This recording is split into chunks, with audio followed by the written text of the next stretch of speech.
really have. Can't hear. Take this out. You saw They that? can hear now. They said that? Now I know they can because I can see the monitor, the mic going up. Okay, okay. So confirm now for us, Rita. Um, so look, we get in the way. We get in the way. We don't realize and recognize it. And sex is one of those really sensitive areas where we don't necessarily always pay attention to the things that we're doing to block, Hmm. to block ourselves. So we're gonna start with number. We got three tips for you. Three little things to share with you. Not And three little things. I mean, it's three categories, but we're gonna cover some content that hopefully will be extremely helpful to the people. mhm. Great, Why are you thanks. looking at me like that? Great, thanks for the clarification. Okay. Yeah, let's appreciate that. One of those days. Hey, if you have not already done so, please go ahead and share. We really appreciate you all sharing the video. Please like. I always love to get the pulse of the people whenever we do these live streams. So I do have a question that I want you all to answer. If you like sex, let me see some hearts, some likes, some thumbs up, some something. If you like sex, Can I make a heart? I like it. yeah, okay. I see the likes coming in. I You're see the hearts faking. What's up coming with the in. You light? see Okay, some. I see some If you hearts. like, if you like sex, if you love sex, yes, I Mhm, like to see that. mhm, And so, again, it's really important that we are talking about this because this topic right here, a lot of times people erroneously think that it's only the dudes that be into this, into sex. into sex. Yeah, that Mhm, is only on our minds. But the reality is that that's not the case. There's a lot of women on this live stream right here mhm, that are into sex. There's a lot of men who are also into sex, a whole lot, or maybe even not that much. And so it's not necessarily a gender-based thing, mhm, but what we do want to do is lift up and honor the fact that it's an important part of a healthy relationship. And so mhm, if you want to have a healthy relationship, you got to have it. You got to do it. mhm, And if you can't do it all the way, you got to at least do something. mhm. So it's definitely a part of a healthy, committed relationship, a Hmm. healthy married relationship. You're not in a committed relationship. I don't know. I can't really vouch for that. We don't come from the perspective like you can't have sex. You're not married, right? We're not necessarily weighing in on that. But what I will tell you is that when you don't have proper pacing, and you are giving up things physically, and you haven't even done some things that are required emotionally, mentally, and spiritually, you already you Hmm. already kind of setting yourself up. So Yeah. any committed relationship and specifically any married relationship requires sex. So let's just put that out there on the table. So for those of you who were attracted to this because you haven't had sex for like 3 months, or maybe you do it like once every 3 weeks, 4 weeks, 5 weeks, Hmm. right? And we all in our relationships, we have ebbs and flows where there may be a period of time you're like, dang, we kind of, woo, It's we kind of dry up in here. dry. Hmm. Yes, it's parched up in here. We need to get it together because there are certain things happening in the relationship or in your life in general. That's normal. But a pattern, a persistent pattern of no sex, that's a problem. And that is a danger sign. That's when Mm. we tell folks, no, you're not just in a precarious kind of like, oh, this is not good. You're in a dangerous place because those who love each other and say that they want to be with one another and only do things like partner well for the kids or only do things like, really are good at maybe managing the budget and making moves out, going out. People think, oh, you have it all together, right? But you don't actually connect sexually. Hmm. Oh, that's not a recipe for some goodness. Yeah. So we want you tonight to the first thing you need to pay attention to is your attitude. Mm. What is your attitude towards sex? The first thing you want to ask yourself when you think about your attitude to really try to do it in an unbiased way, because we're all biased. I kind of think I know how I am when it comes to sex, and you, I'm sure, think you know how you are. But the best way to get a real sense of what your attitude is like is to ask your partner. Hmm. Some of y'all don't want to do that. It's to ask your partner, like, what would you say my general attitude is when it comes to sex? Like when you approach me, or when I'm coming at you, or when we're talking about this in general, or there's a little bit of flirtation going. Like, what do you think my attitude is? It's Hmm. not what you think it is. It's what your partner is receiving from you. Hmm. And so that's the first question you can ask to figure out where you fall with that. Much of our attitude is informed by the messages that we got when we were little. So, if you got, I'm saying, North Carolina in the house, we see you. If you got messages from your caretakers or from perhaps your religious community or what have you that says sex is bad, I see grown adults If this is you, I want you to say it with me. Grown adults who cannot say the word sex. Mhm. What's going on? You got to be able to say the word, right? Like because we don't talk about that, Mhm. and it'd be like, I mean, when I'm talking about grown, I'm not talking about young adults. I'm talking about grown ass women, okay, and Yeah. they're really uncomfortable with it, and so there's no judgment there, but you need to be aware that if you're in that category where it's hard for you to touch it, then it's going to be hard for you to get it in Mm. your relationship and probably to give it. And there's some attitudes that you bring that are really restricting you or inhibiting you in ways that you may not be aware of or familiar, because perhaps it's a task. I know it used to be a task for me early on in my relationship. I did have 4 children, right? Mhm. You know what I'm saying? 4 little babies, and now we have 5, right? But they were all around the same age, right? So that affected my attitude, and that also is normal and a part of the process when you're a parent, and particularly when you have little ones.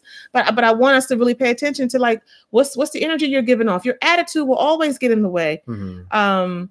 Of what you can really bring forward in your sex life. Yeah, absolutely. And so when we talk about attitude, let me ask you all this question. When you approach sex, Mhm. if you were to describe yourself, generally speaking, like, are you the avoidant type? And I want y'all to type this in. Are y'all avoidant when it comes to sex? Yeah. Are you anxious? I mean, do you normally like find yourself asking questions, curious, unsure, uncertain about what to do next, where to put this, what to do, how does it feel, how does he like it, what does he want? Are you anxious when it comes to sex? Are you attentive? Do you take your time? Are you open to be pleased? Are you willing to please him or her?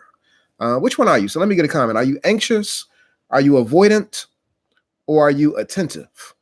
Let us know which one you are. I see somebody dropped a comment and said that they're anxious, Okay. Which is normal. It's definitely normal. And so again, it's important to really take into consideration how you predominantly flow, because when you do so, it informs, what questions you should be asking of your partner. I see somebody put willing. What questions you should be asking, and how you need to negotiate the experience that you're currently having. And so when you don't know how you generally flow, how's your partner expected to know? And how can they best please you? They won't be able to do that because you don't know yourself. And so it's critical that you make sure that, you're tapping into self and getting a better understanding of what works for you so that you can inform your partner of how to best satisfy you. Mm-hmm. When we speak about the whole, attitude piece, my wife, she mentioned a moment ago that upbringing plays a significant role in terms of how you approach it. The church, y'all. Did you mention the church? It's a religious. Yeah. It's a serious thing. A lot of women, they just don't do certain things based off of the way they identify in terms of their religious beliefs. Or it's men who say they don't want their wives doing certain things. Yeah, because exactly. That's my wife, exactly. and that's and that's to each his own. But Mhm. I do think that there's some restrictions that can be placed on your exploration and your connection that you don't recognize when you do that. And another issue as it pertains to attitude is that when it comes to sex, sometimes men, and I'm not going to say just men in general, but some specific men, they have challenges when it comes to thinking that the woman is exclusively there to please them. Oh, I was getting ready to hit that. So glad The mentioned that. attitude and the Yes. mindset is that woman, I'm the man. You operate from a patriarchal predominant way of thinking, and so the idea is that I'm the man. You're supposed to please me. You're supposed to satisfy me. If you don't give it to me, I'm gonna go get it from somewhere else. Anybody in a relationship with somebody like that? and Y'all need to have a conversation. When I say jump, you jump. When I say get on your knees, get on your knees. That type of mindset and that belief, that attitude is one way in which you could possibly be sabotaging your current sex life. Again, when it comes to relationships and intimacy, it's important that, not only do you have a voice, but you honor the voice of your spouse. Yeah. I like what Latoya said. Latoya says avoid, but I love it. I'm just tired. I just want to lift up and just shout out all the Thai sisters in the house. Dum, dum, dum, dum. I understand where you're coming from. Sometimes we're just tired. A lot of times we're just tired. And I want to challenge that a little bit, only because I've been there. And I still be there a lot of times. But here's the thing. We're tired. And I'm gonna talk as a woman, a lot. because we have oftentimes, particularly as Black women, we have a lot that we're doing. We are managing a lot.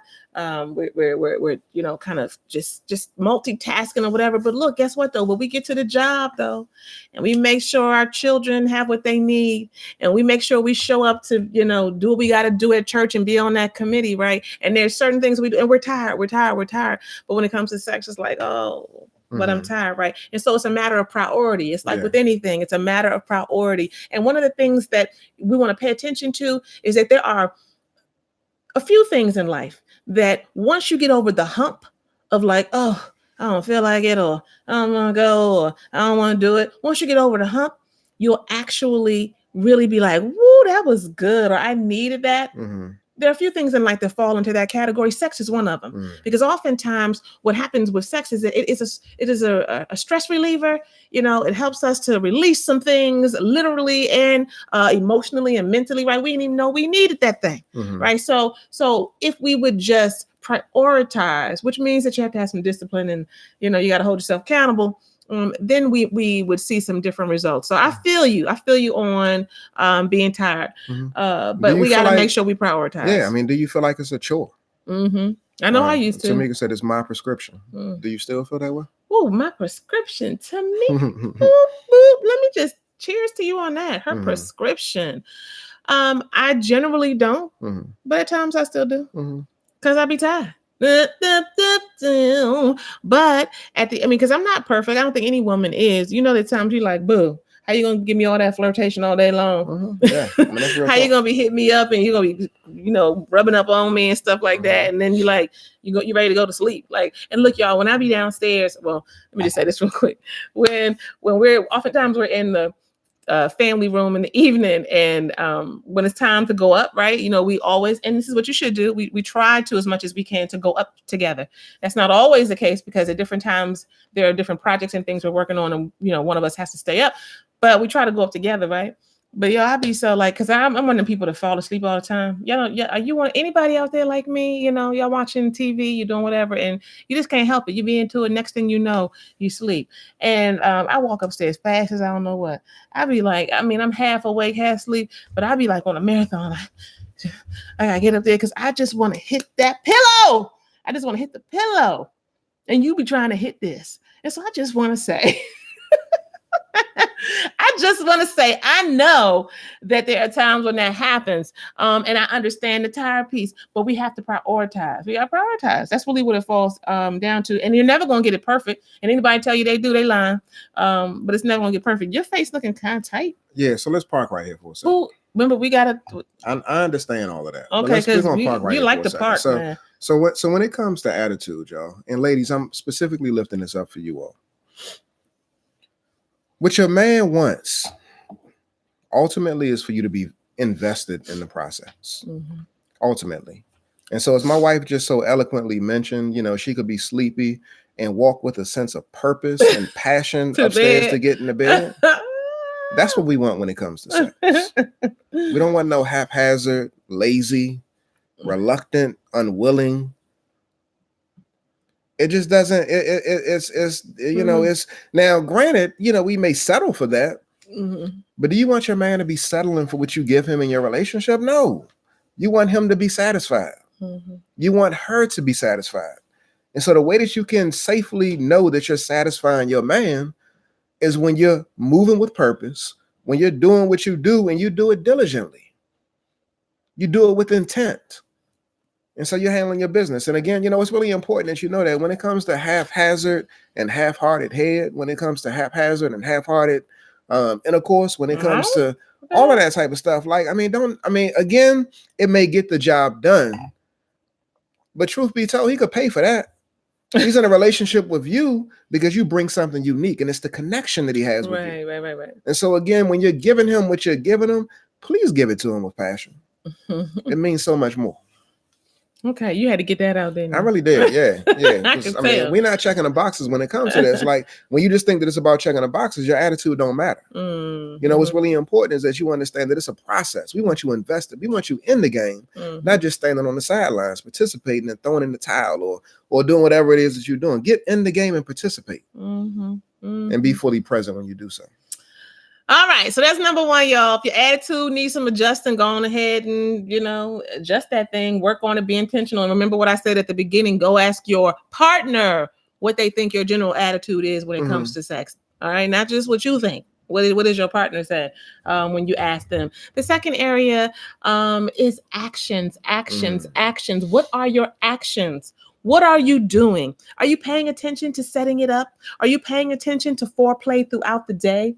Are you intentional about, really making sure that you are looking at just what gets your partner right where they need to be? Are you so preoccupied, you know what I'm saying, with everything else and everything that's going on for everybody else that you don't really focus on your partner? Are you so preoccupied with really making sure that you show up for them that you just missing out? You ain't told this man that for real you haven't helped me to have an orgasm and I don't know how long. I have to kind of get those on my own, when you really could be in communication about that and talking about that. You understand what I'm saying? Because you have not taken the time and you have not been intentional in your actions, So you really want to pay attention to what you're doing. What are you doing outside of when you're in the bedroom? Now, some of y'all ain't even in the bedroom. Right. So for those who are not in the bedroom, we're just trying to get you in the bedroom. Okay. Your first thing that you need to be paying attention to when you think about your actions is, how do I get my ass up in there? Right. I need to be more intentional about getting in there. We'll work on what's happening when you're in there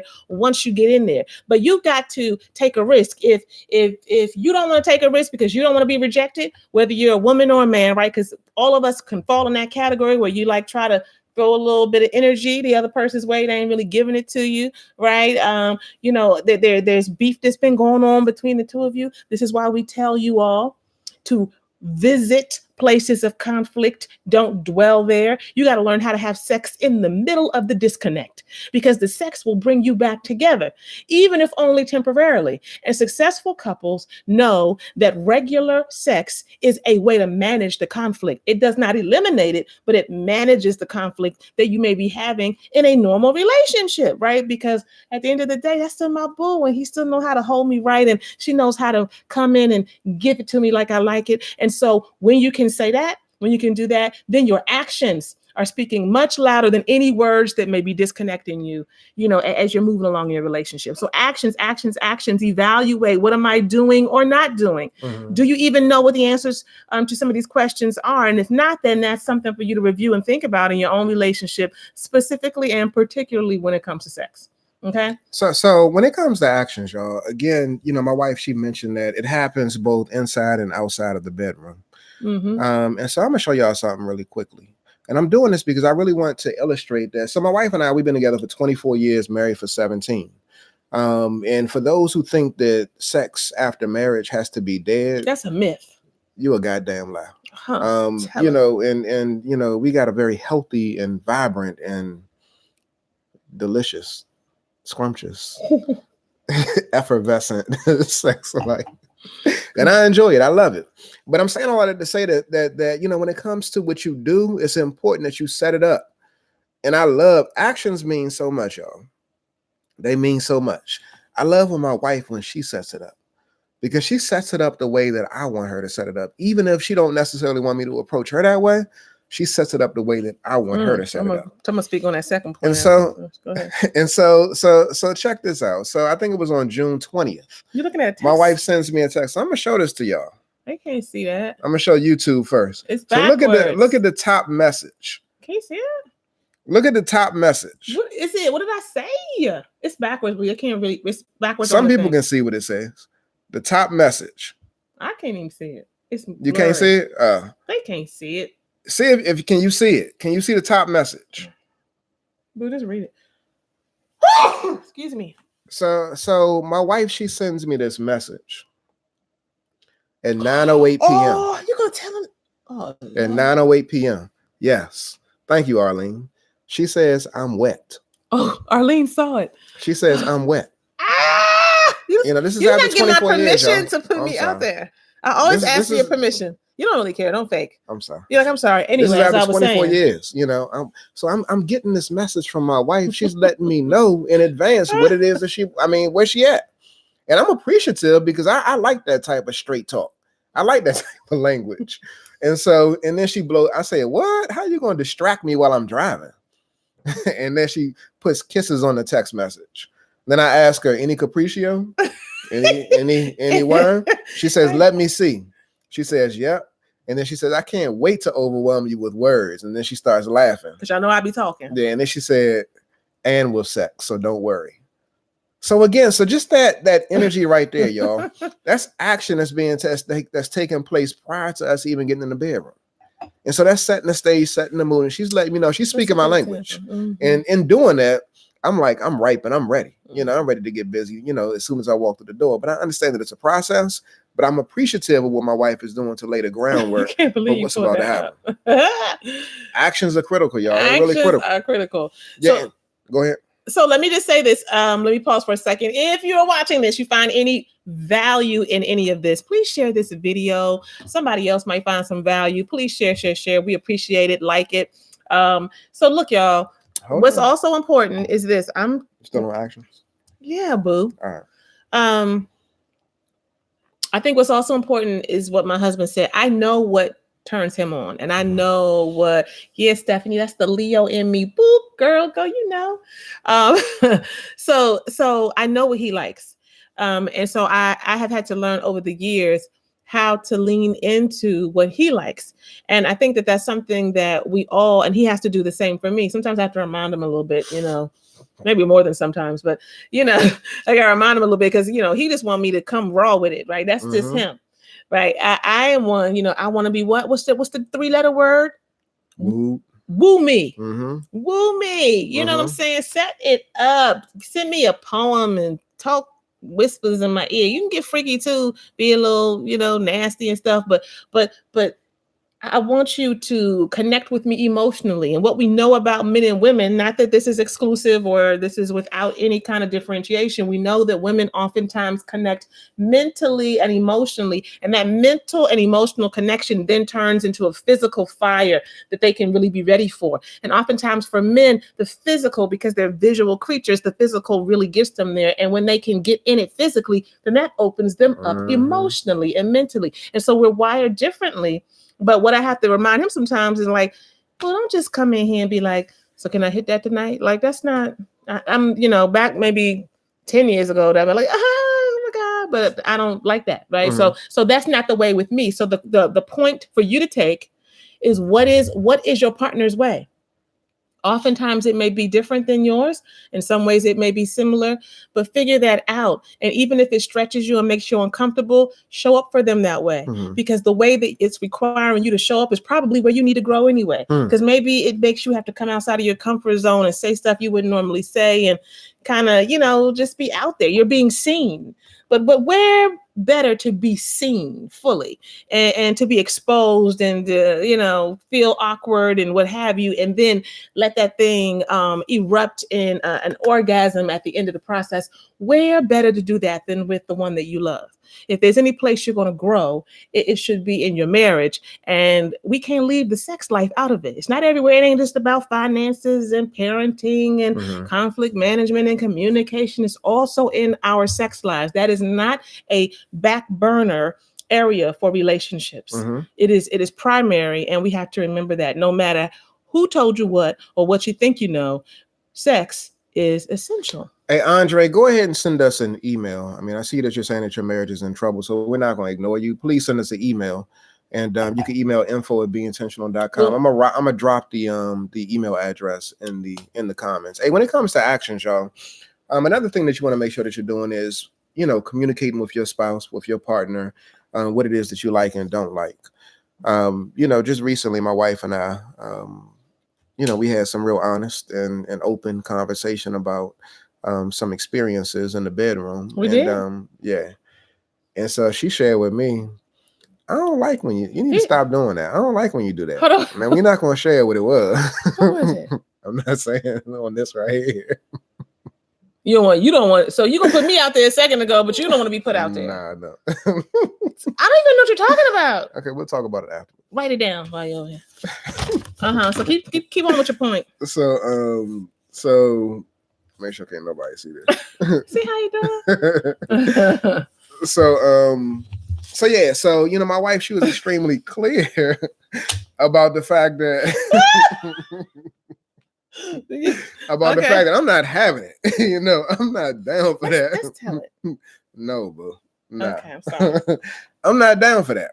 And so I had to respect that because, in my mind, I'm thinking that, it's whatever. I mean, she's been going along for a long period of time. Let me give them a general. I'm not going to, it's safe.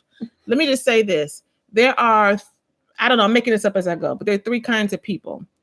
There are completely no holds barred, super freaks. There's that person in the bedroom. Then there's that person who's kind of moderate, and they can go there if you take them there, but there's some places they're not gonna go. And they also can, be chill or whatever, right? Like they can go up and down the spectrum in terms of experience. And then there are those who are, you guessed it, conservative. They want to kind of stay in a comfort zone, right? Like we do missionary style pretty much all the time, and that's my comfort zone. I am kind of, I think, that in between moderate person where I might not take you there, but I'll go with you, right? But there's some places I'm not trying to go, right? But I'm pretty exploratory. My husband is the super freak. It's always the quiet ones. It's the quiet. You know how when you say like the quiet ones will whip your ass, right? You just think they chill. They turn around and knock you out. You said the wrong thing to the wrong person. And the quiet ones are also the ones you be like, what is that? What are you doing? And so I had to kind of bring my husband in sometimes, like, babe, I have been with you for years and years, right? It's been 24 total, and I have gone with you places, but some places you're gonna have to bring it back, my brother. You know what I'm saying? Lord have mercy. But I had to, we had to have that conversation. So I forgot about that. But it's so normal for us to have those kind of conversations. So remember that, again, back to the lesson to transfer for you and your relationship, whatever it may seem like, I don't know how to say it, or I don't want to hurt their feelings, or, I'm saying, that kind of thing. Like, you'll get over that, or I don't know how they're going to receive it. That will dissipate. Even if somebody gets offended in the process, it will dissipate. Meaning that will start to fall down because you all will be in the conversation. But somebody's got to take a risk and has to communicate and share, exactly what things are like for you. It's a sad thing for people to be in relationship and to, really have a decent relationship, but in their sex life to feel completely unfulfilled and to feel as though their partner really doesn't get them. And then when you come to us and we talk to you and we really start to try to dig in and say, like, so how have you kind of communicated this and shared this? And what have been some of the ways that you brought this up and that y'all have worked on? And say, like, it's crickets. Right. Either it's been very minimal.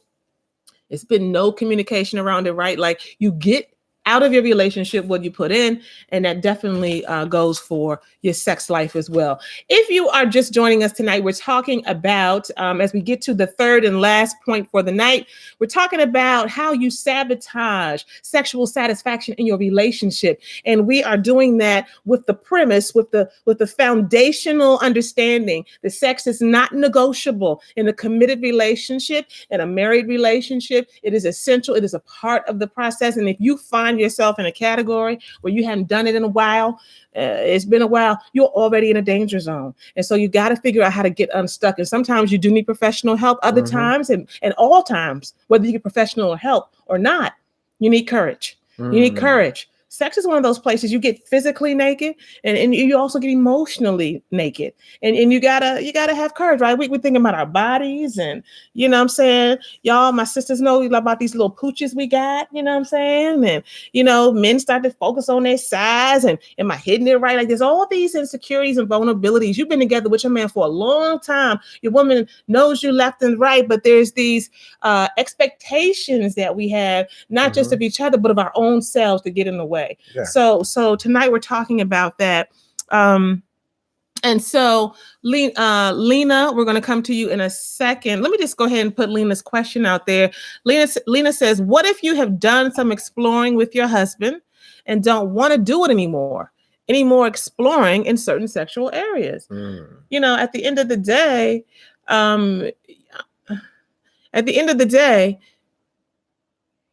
the lesson I think that we're really trying to push through tonight, Lena, is that you have to be in communication. So if you don't want to do it anymore, then you need to be able to share that.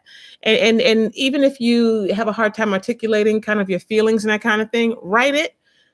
Send an email, send, write a little letter and leave it for him. But you have to be able to share, just like I just talked about. Nah, boo, like I done gone with you a lot of places, but I'm not going with you there. So you keep trying to take me there, and I told you that's nasty, and I don't like that one, right? I don't like that. But I had to be willing to say it. And I remember when I shared with Aize, like, what is this? He was looking a little sheepish, a little bit like, oh, okay. He was just a little bit sheepish, a little sheepishness, right? Meaning that I don't know because I'm not you, but that my sharing that with you may have been a little like, oh, I didn't know I was kind of like that's like, kind of overstepping your boundary a little bit, and because I was, like, that's nasty. You know how you ever been, you ever been when you was little, your grandma, your great grandma, something, they make you feel guilty and stuff, you know what I'm saying? Like you little, you take, you do something, they be like, they use the word, that's nasty. Don't let them use this word, that's trifling. That's just trifling, right? And you feel ashamed also. You know what I'm saying? Like, I didn't feel that way. I'm not saying that you felt that way. I know you didn't, because I told you he was a super freak. I'm moderate. You know what I'm saying? I'm in the middle, but he's a super freak. But my point is that, again, these kinds of things can come up for us in our sex lives in terms of what we think other people think about us and what we think about ourselves, right?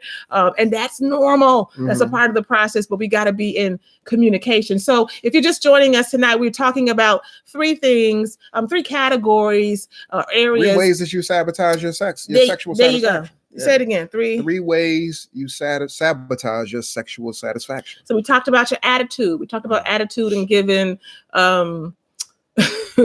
giving examples of that. We talked about actions. What actions are you taking or not taking? So even hold on. Can you stop interrupting me? So but I just want to make sure you don't move too quickly past this actions piece. So y'all let me know if you think we're moving too quickly. It doesn't matter when I try to transition. We don't transition to the next point until Aize is ready. Have y'all noticed the trend? Until he's ready, he will be like, wait a minute, let me park it right here. Let me park it. We didn't talk for 20 minutes on the damn thing. He like, well, wait a minute, I just want to make sure we say one more thing. In this area, baby. I mean, we can't just like we're talking.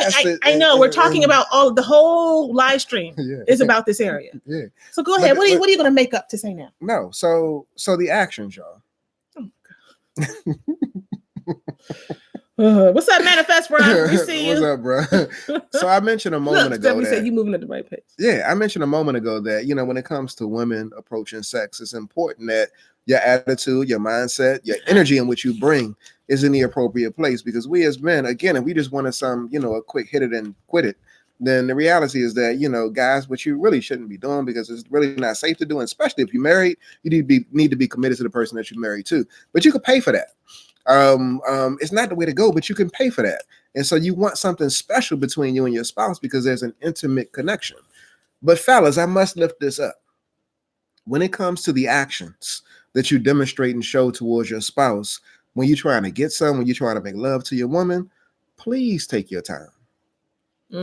Please take your time. Yeah. Exercise the element of patience.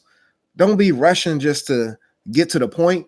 Your woman, she wants to be tended to. She don't want to be rushed through. She wants to be tended to. And so again, make sure you're taking your time, make sure you're touching, make sure you're tasting, make sure you're teasing, make sure you're pleasing and playing and doing all of that type of stuff, because in the end, ultimately, again, you want her to be satisfied. And so, yes, you can get your rocks off and she can get hers off as well. But again, you got to make sure that you're taking your time. And so actions, fellas, it's a requirement that you take your time when it comes to satisfying your woman. And so, y'all, if you have not shared, please go ahead and do so. And I see I'm getting a bunch of hearts when it comes to that, because I think that we move too fast. I mean, I'm guilty of that as well. I'm focused on one specific thing. And what's interesting too, when it comes to actions, like, guys, and I think that we might do this because we want y'all to do this for us, but we'll focus on satisfying you. Like, one thing that I've asked my wife, I said, why you don't want this? I mean, don't you just want to get off? Like, why don't you just like, let me take care of you real quick. Because you want to like quickly, like, let me do this real quick. Let me do this for you. Let me take care of you real quick.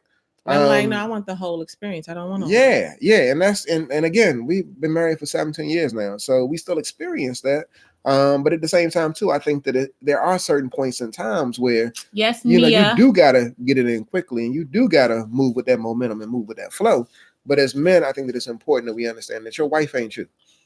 You know, so you need to respect the fact that, you know, patience is a mandatory requirement, a mandatory thing in order. What? Say it again. Your wife ain't you. Your wife ain't you. Mm-hmm. Why don't you go ahead and do the Jill Scott on that, Michael? Stay on that jump for you. So you remember that jump. Why don't you go back, and next time I'm gonna go back and pull this flash. You're gonna So be your like, wife ain't you. Your wife ain't you. And you know what? I mean, that's real talk. It's a lesson that I need to learn, but at the same time, too, I think that the lesson that you learn is that sometimes we could throw that in the trash. No. All right, so so look, the third one. What's the third point and last point for tonight as we talk about the ways you sabotage your sexual satisfaction? Oh, the third thing, y'all, is the aftermath.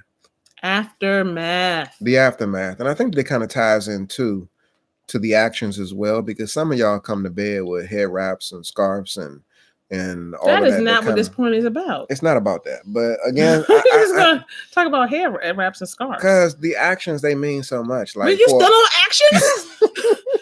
They mean so much, y'all. You know what I'm saying? We tried to move. I tried to move. You actually introduced aftermath and then you just start talking about actions again. Things keep on coming to mind. And what came to my mind in that moment was a scarf. You know, a scarf, coming to bed with a scarf, and like it's nothing. Bro, you don't have to do a sermon on a scarf on a head. It's not. Is it really that deep? Seriously. So fellas, when my hair is pressed out, I'm wrapping my hair tonight, and I'm sorry. It just is what I'm wrapping. I'm not about to like do all that. I'm not gonna wrap it afterwards. If you got the traditional African wrap, if you like by doing that thing up, then yeah, I mean that's cool. Nobody's having a full Badu hair wrap on when they getting in the bed. That's sexy. No, it's my scarf to go to bed. But if you're giving like a BJ and a shower cap, like if you got like a bedtime scarf on, like I mean. Fellas, and correct me if I'm wrong. Maybe I'm too particular, but again, is it a big deal? Close your eyes. Is it a big deal? Close your eyes. I want to see if I can get some brothers to co-sign this. Like, does it really matter what your woman wears? Doesn't matter. Now, I know at the end of the day, you know, what you're going to end up doing is doing what you do, because you can close your eyes, you can cut the lights off, and it really don't matter. But I mean, wouldn't you like to see, again, how you set this thing up and how you set it up? It plays into the satisfaction. I don't got no brothers co-signing here. Yeah, you ready to transition? Yeah. Ain't no headscarves going on in my bedroom. Okay. All right. Yeah, I'm pretty sure he appreciates that. So the third said point, no, it doesn't matter. Oh. All right, and so the third point, y'all, is the aftermath. So when we speak about the aftermath, you know, Lena said, "I got one on now."